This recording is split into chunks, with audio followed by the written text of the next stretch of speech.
Okay, guys, we're getting ready to start the third part of our course. The first part consisted of talking about what it meant for a function to be continuous, what it meant for a function to have a limit, those ideas in calculus. The second part of calculus was differential calculus. What is a derivative? What is it used for? How do you use it? And we got lots of practice using it. Now we're entering the third part, which is anti-differentiation. We're going to go backwards. We're going to say, I have a derivative, what was the function? So here's some examples. What function did we take the derivative of to end up with 2 times x? Well, most of you know that function was x squared. And I would say, yep, you're right. What did I take the derivative of to end up with 10x to the 9th? Well, it looks like we took the derivative of x to the 10th, right? Bring the power down, raise it to 1 power less. And what function has as its derivative the cosine of x? That'd be our good buddy, the sine of x. But there are more functions whose derivative is 2x. How about x squared plus 2, right? How about x squared minus 7? In fact, if I wrote x squared plus any number, I'd have as its derivative a 2x. Same deal here. The derivative of x to the 10th is 10x to the 9th, but so is the derivative of x to the 10th plus 4. X to the 10th minus 12. Those all have that derivative. So what I'm talking about is finding the basic form of something called an antiderivative. A function's called an antiderivative, capital F. These are all of our capital F's. If it has as its derivative the stated function, little f. If we want the most general antiderivative, then we tack on this constant called a constant of integration. It represents the fact that these antiderivatives generate a sequence of parallel curves in the xy plane. Compare the graphs of, say, x squared with x squared plus 2 with x squared minus 7. Y is equal to x squared is right here. X squared plus 2 goes up 2. X squared minus 7 goes down 7. Bunch of curves in the plane. Antiderivatives can be thought of as a bunch of level curves or parallel curves in the xy plane. If you have some information, you can find which parallel curve you're talking about by identifying what the value of c is. So when we talk about finding antiderivatives, let's work on finding the most general antiderivative by finding the main part of the function and then tack on this arbitrary constant c. So let's try it here. The most general antiderivative of 1 over x. So think backwards. What did I take the derivative of to get 1 over x? Well, that was that special function, right? That was the natural log of x. Now to make it the most general antiderivative, we tack on plus c. Okay, all right, playing again. I took the derivative of something and I got secant squared of x. Well, okay, what trig function was that? I know, and since I'm the only one answering my question, the derivative of the tangent of x is secant squared. Then to get the most general antiderivative, we tack on a plus c. The third one shows a derivative that's been simplified. I took the derivative of something and it's simplified to 1 over 2 square root of x. Do you know? Do you know? Well, let's try the square root of x itself. The square root of x is x to the 1/2. And the derivative of that is 1/2 x to the negative 1/2. And sure enough, x to the negative 1/2 would be moved to the bottom, and that gives us the same. So the most general antiderivative of that would be the square root of x plus c. The notation we're going to use instead of stating this in sentence form is, I have this symbol here called an integration sign. So this is called the integral of little f, and then we have to tell you what the name of the variable is. And the integral of little f with respect to x is the antiderivative of f plus c. So if I go back to our previous example, we would write that the integral of 1 over x with respect to x is the natural log of x plus c. In the second example, we would say the integral, or the antiderivative, of secant squared of x with respect to x is the tangent of x. And then finally down here, we would say that the integral of 1 over 2 square root of x dx is the square root of x plus c. That's our notation. It's called an indefinite integral. At the end of this chapter, we're going to compute something called a definite integral. But the integral of f of x dx is an antiderivative, capital F, so that the derivative of capital F gives you back little f. Little f is called the integrand, and the dx is the differential of x. We need it to tell us the name of the variable. A lot of times the name of the variable is obvious. When we get into calculus 3, we're going to have integrals of several variables, so you have to read the order in which the differentials are placed. All right, here's a few more to think on. All right, so we took the derivative of something, and we got x cubed. And so I'm asking you, what did I take the derivative of? Well, it could have been something that was 1 power higher. But when we check, when we take the derivative of x to the 4th, we get a 4x to the 3rd. And so if I just want to get the x to the 3rd by itself, I would have to divide by 4. Or I would have to get that 4 to cancel. So in other words, if I had a 4 right here, I would move it over here as a 1/4.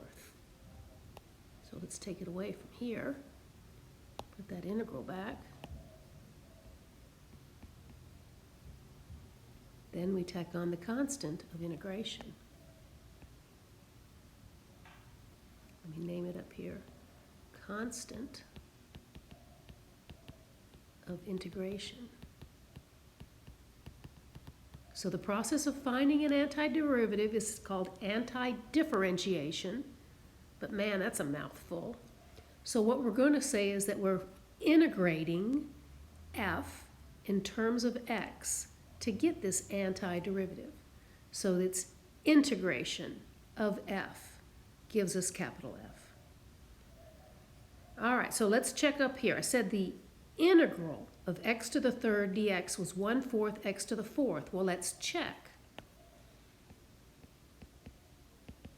If I take the derivative of 1/4 x to the 4th plus c, let's convince ourselves that we end up with only x to the 3rd. Well, we do, because 4 times 1/4 is 1. Then I'll have an x cubed. The derivative of constant is 0. So it does indeed check. What did I take the derivative of to get e to the x? Well, e to the x was the only function whose derivative was itself. In this example, the integral of e to the x is e to the x plus a constant, because the derivative with respect to x of e to the x plus c is e to the x. All right, we've got to dig deep here. We've got 1 plus 1 over x squared. That's a function's derivative. All right, so it's not an x to a power, because I got that 1 plus. All right, So we got to think. Maybe you remember that's the arctangent of the variable x, because the derivative with respect to x of the arctangent of x plus c is 1 over 1 plus x squared, and the derivative of the c is 0. So that's what we mean by definite integrals. Now when we took derivatives, we learned a whole bunch of derivative rules. So let's refresh our memory on the derivative rules. We started with the derivative of a constant. The derivative of any constant was 0. So if I'm to integrate 0, I should just get an arbitrary constant. Then the derivative of x was just 1. So if we integrate a 1 with respect to x, we should get x plus c. And here is where this differential at the end of the integral sign plays a role. Because if I wanted to integrate 1 dz, that tells me the name of my variable is z. So I should get z plus c. If I want to integrate 1 with respect to t, now my variable is named t. So that little differential at the end does play an important role in Calculus 1, but again, you're going to see in Calculus 3 functions of several variables, and that tells you which variable to pay attention to. Now what if I had a constant that was different than just a 1? Suppose I wanted to integrate some number times x. Oh, not some number times x, I just want some number. So I've kind of given away the answer here. If I want to integrate just some other number other than 1, I know that the derivative with respect to x of a number times x is that number. So the integral of just any number with respect to x is that number times x plus c.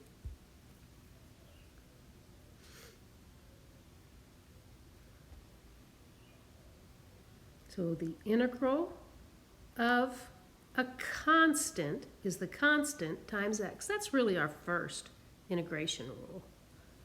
Let's put that in a little squiggly box, because that takes in effect the above equation. Okay, so now look at what happens when we take the derivative of x to a power. We bring the power down and we raise it to 1 power less. So if you integrate something like that, you should get x to the n plus c. But when we normally see this, let's replace each n by n plus 1 in this right-hand side. And so we would have n plus 1 times x to the n dx is equal to x to the n plus 1 plus c. Let me remind you of how that worked. Remember when we integrated 4 times x cubed? We got x to the 4th.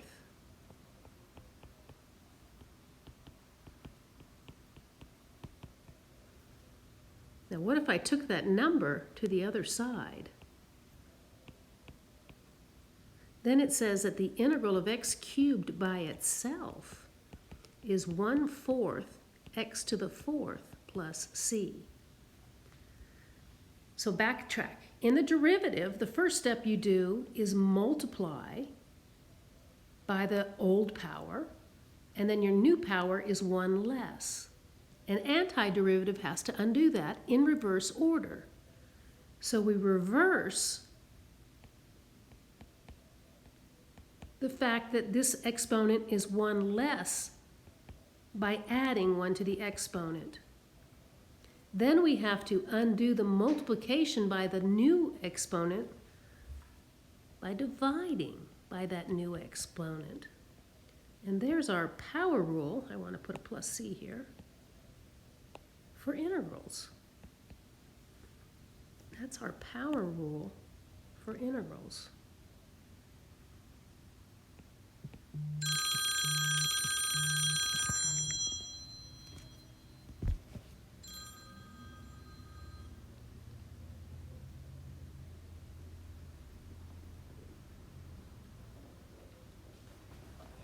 Hey, I gotta call you back. I'm making a video.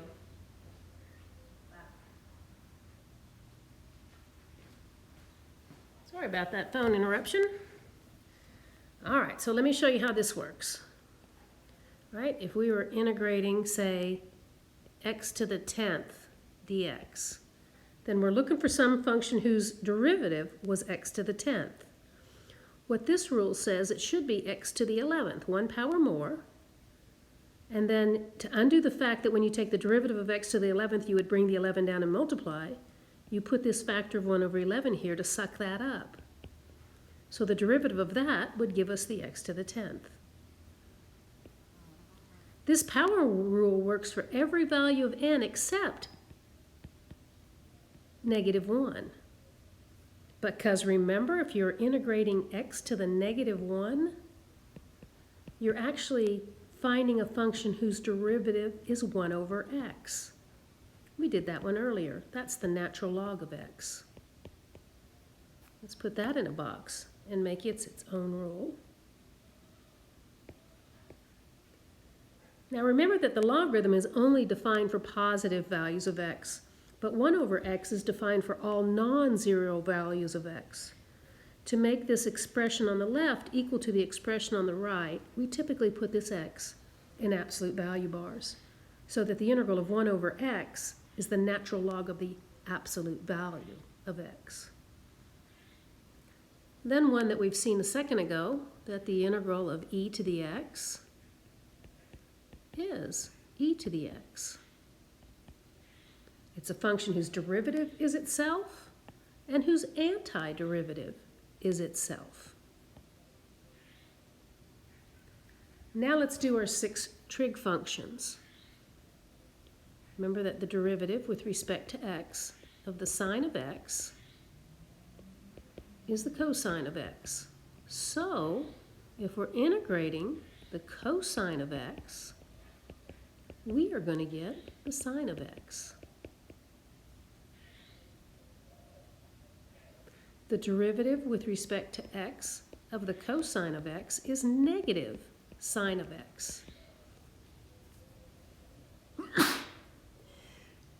Excuse me. Excuse me. So, if we're integrating a positive sine of x, take this minus sign here and move it to this side, we should get negative cosine of x plus c.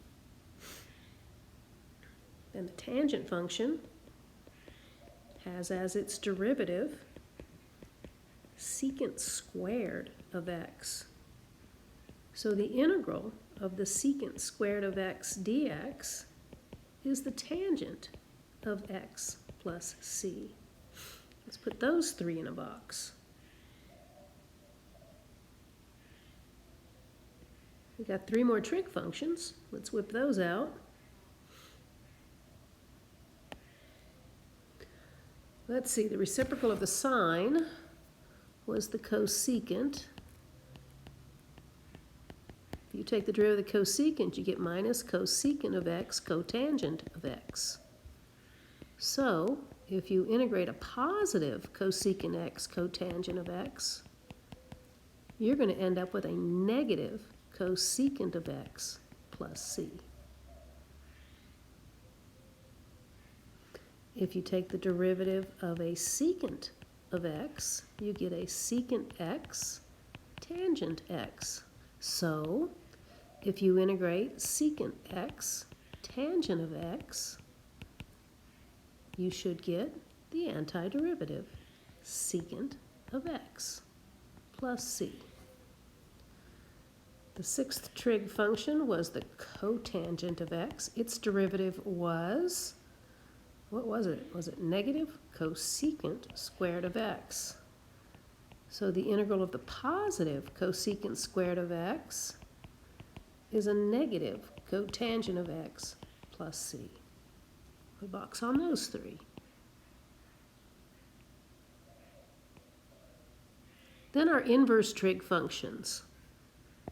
We had the derivative with respect to x of the arc tangent of x to be 1 over 1 plus x squared. So when you integrate 1 over 1 plus x squared, you'll get an arctangent of x. Okay, the derivative gives you that. The antiderivative goes back. Derivative with respect to x of the arc sine of x had a square root in it. And down here is 1 minus x squared. So if you integrate 1 over the square root of 1 minus x squared with respect to x, you get an arc sine of x plus c. The inverse secant had as its derivative, it had an x out here and a square root of x squared minus 1 here. Actually, that x was an absolute value, but we won't worry about that now. If we integrate 1 over x square root of x squared minus 1, that should bring us back to the arc secant of x. I don't think I've forgotten any of them. Those are going to be our basic antiderivative rules. Now, we had the fact that if you had several terms added together, like in a polynomial, you can take the derivative term by term. We have an analogous rule for antiderivatives. We had a rule that said if you had a number times a function, you could take the derivative of the function and then multiply it by that number. We have an analogous antiderivative rule. It says that the integral of f of x plus g of x, or it could be subtraction, it doesn't matter, can be done term by term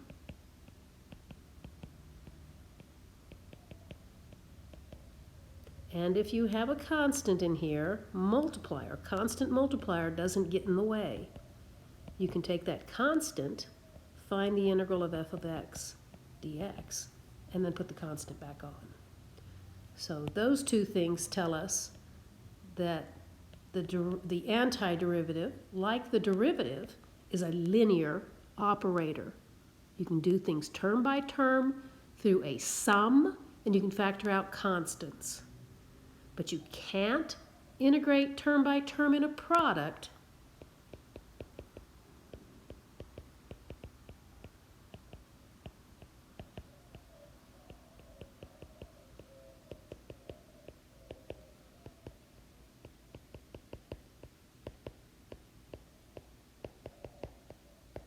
Is not true. You have to write things as a sum. It wasn't true for derivatives, so there's no freaking reason it should be true for antiderivatives. You've got to break it up as a sum. So let me do a handful more examples using these rules, and I encourage you to practice many examples so that these rules are second nature. Let's find each of the following antiderivatives.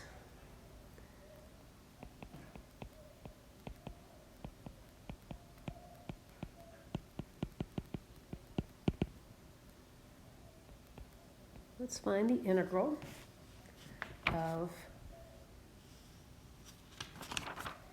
I don't know, let's go with x to the 5th plus 2x to the 7th minus x plus 5. What the above rules told me is I can go term by term. Then I can pull out this 2, get it out of the way, and take care of the x to the 7th. Then I can subtract the integral of x and add the integral of 5. For the first three, we're going to use our power rule that says you add 1 to the exponent and then divide by the new exponent.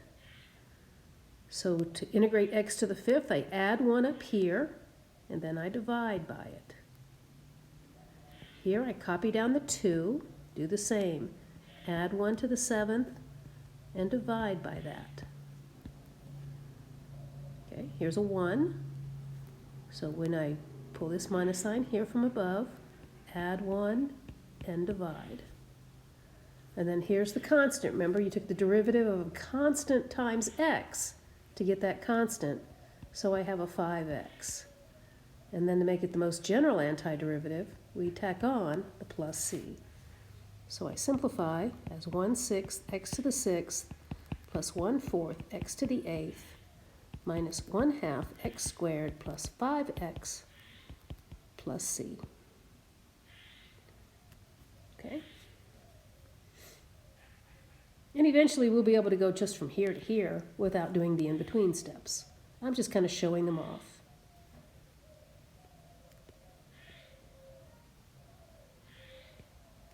Let's take the cube root of x plus 4 over x to the third.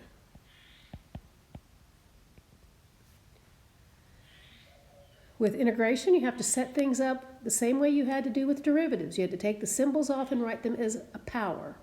And anything on the bottom, you had to move up and make the power negative. And then you can apply the power rules.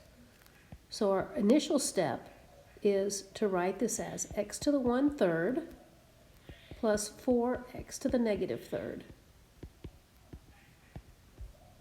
Then we do these one term at a time. Take the 4 out of the way. And now, so remember, we got to add 1 to the exponent and then divide by the new exponent. So 1/3 plus 1 is 1/3 plus 3/3 is 4/3. And so then we divide by 4/3. -3 plus 1 is -2. And then we divide by that -2. So when I simplify, dividing by a fraction is equivalent to multiplying by the reciprocal. Here I've got a -2 divided into 4 is a -2. Then x to the -2 can be written on the bottom, plus c.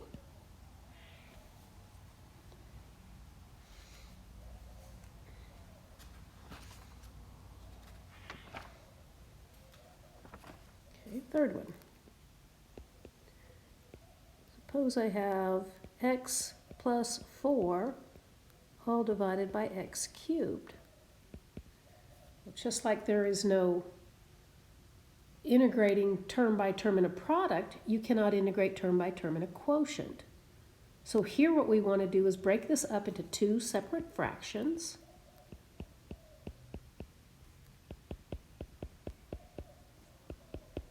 Now rewrite each of those as x to a power. So this simplifies to 1 over x squared, which is x to the -2.